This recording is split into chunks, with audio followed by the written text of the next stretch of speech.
in my psychotherapy journey, I was told by a supervisor that my voice is too, it's too, you got to soften your voice and speak like this. That knocked me back. I didn't see it in the time because I wanted to pass my course, but it really impacted me wanting, like, it just impacted me speaking. So me coming on this every week is also my journal to myself to say, I've done this for 25 weeks. I'm doing it right now and I'm tired. I'd rather be in bed, but I'm sitting in front of a camera, speaking, articulating myself because I can do this. I must do this and I will do this. The Ngozi Cadmus Show presents the bridge between faith, entrepreneurship, and leadership. My name is Ngozi Cadmus, and I'm a mental health and leadership expert. I represent the average woman and equip women of faith to walk in their divine calling, master their thoughts, and love themselves so that they can level up spiritually, mentally, and financially.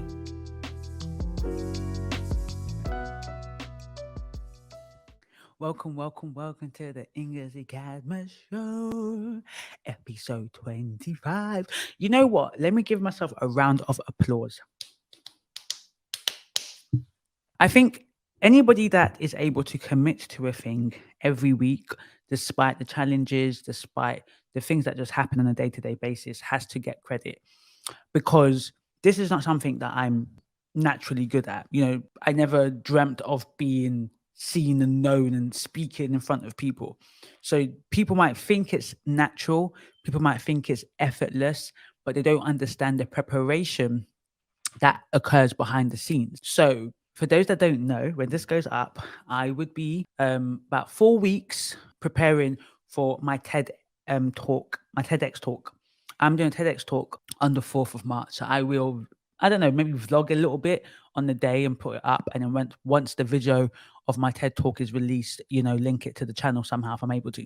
Now, a friend has messaged me saying such beautiful words. And she said, like, you just inspire me. And wow, you know, well done. I just can't wait to do, you know, a little bit of what you're doing. I'm going to message her later saying, girl, I am scared, very scared, because this is really out of my comfort zone. The last year and a bit, I've really pushed myself out of my comfort zone, but I've grown the most.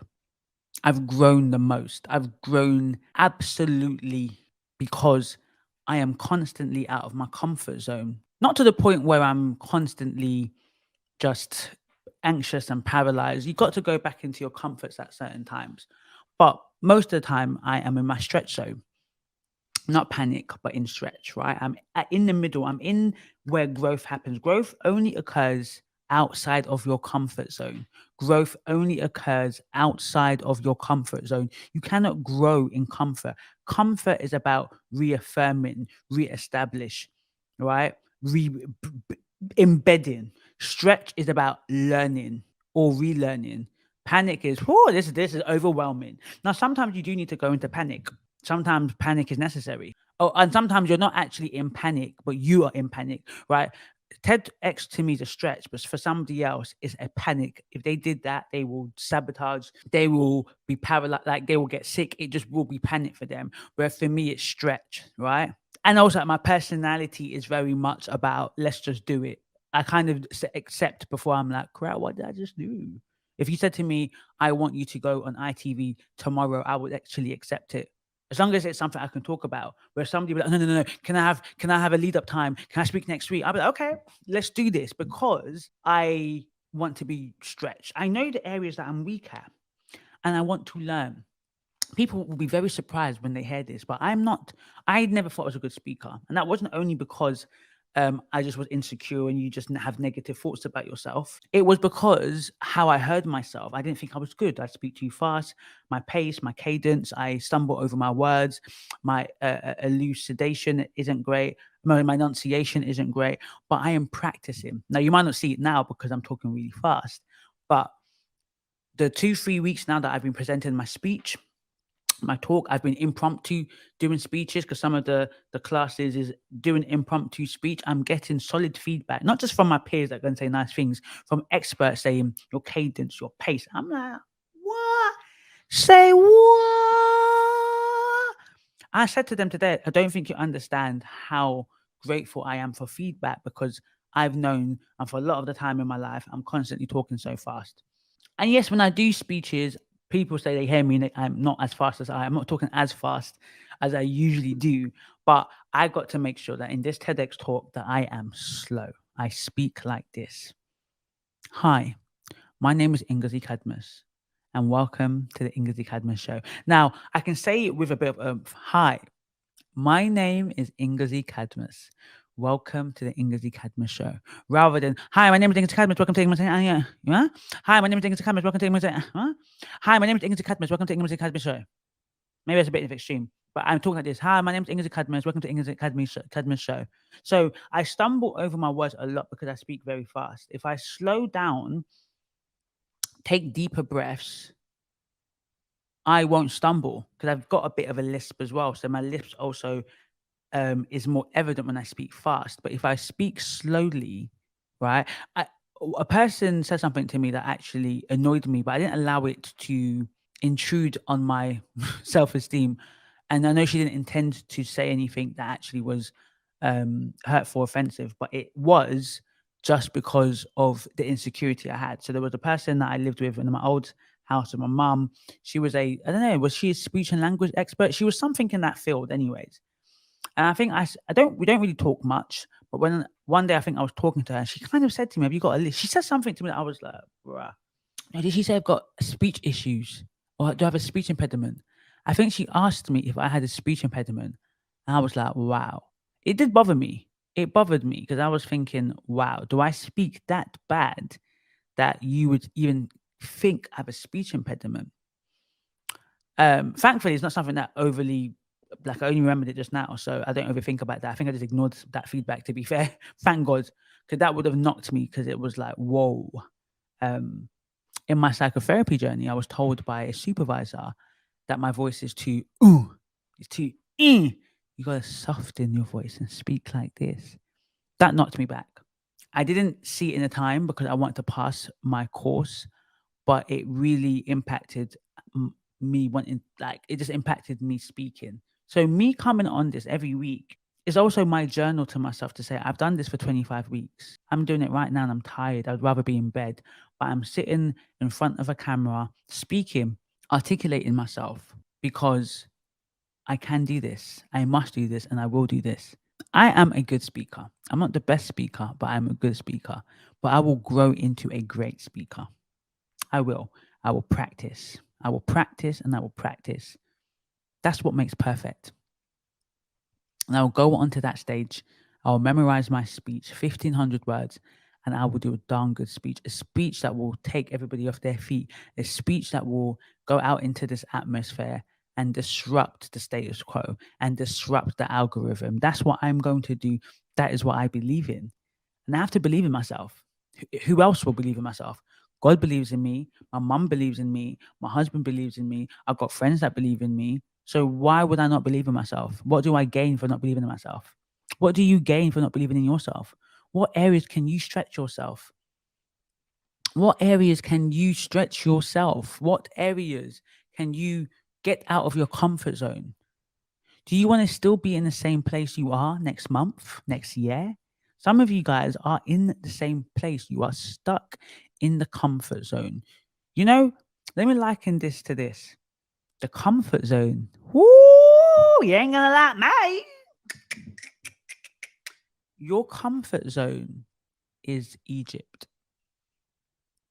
The stretch zone is the wilderness. And your oh, actually, is it the other way around? No, my analogy's gone off, you know. After I really hyped this up, panic is a panic zone. Anyways, don't matter. It was going somewhere until I just realized I've messed up. Anyways, the point is, yeah, your comfort zone is a bit like slavery. You're shackled to the same thing over and over again, to the same routines. I'm not talking about good habits that you need to embed and continue to do. I'm talking about habits and routines that are no longer productive, habits and routines that are no longer serving you, habits and routines that you should have stopped doing 2 years ago and learn something else, right? It's like learning Spanish and you're learning a new language. after 6 months, you should know the basics, right? Let's say ideally. So you'd go to the intermediate level. But imagine after 2 years, you're still learning the ABCs of Spanish. It's concerning. If a child at 10 years old cannot do that, say their ABCs, you'll be concerned something is wrong. By 5, a child knows their ABCs. By 5, a child knows the 1 to 10. Now, if a child knows the encyclopedia, then you're like, well, you're a bit of a genius. So I just want to share my journey and motivate you guys that I did it. I wanted to be on a TEDx stage. I said I will do it. I actually said, wow, I said I'm going to be on a TEDx stage and I'm doing it. Doing a different topic, but I'm doing it. Wow.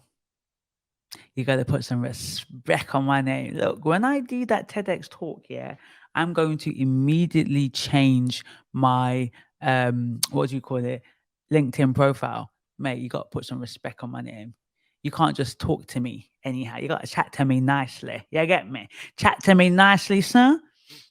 You're not only going to chat to me nicely, you can't say my name without TEDx, bruv. You can't speak to me anyhow. Do you know who I be? Do you know who I am? I am Ngozi Cadmus, TEDx speaker, mental health and leadership expert. Anyways, guys, love ya. Like, share, subscribe, all of that thing. Follow, all of that. Let's get to 1,000 subscribers. You heard me? And I shall see you in the next video. See you in the next video.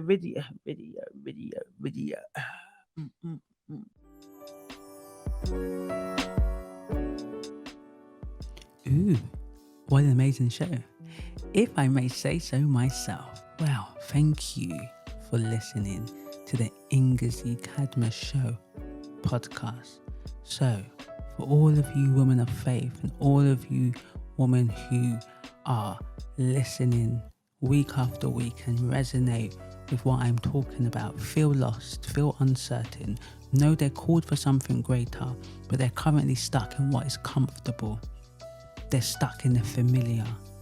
And you honestly want to get out of that. You want to be all that God has created you to be.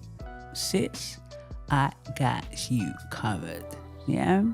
I've got an amazing mentorship that I provide to women of faith like yourself to help them level up, essentially equip them with the skills that they need to fulfill their assignment on earth and to shift their mindset, have a complete metanoia, have a complete transformation. So if that sounds like something you're interested in, click the link on the website and follow the instructions, and I can't wait to see you in the community. So like, share, subscribe. That's YouTube. But for the podcast lovers, download it, share it, tweet it, review it, all of that good stuff, and I shall see you in the next podcast.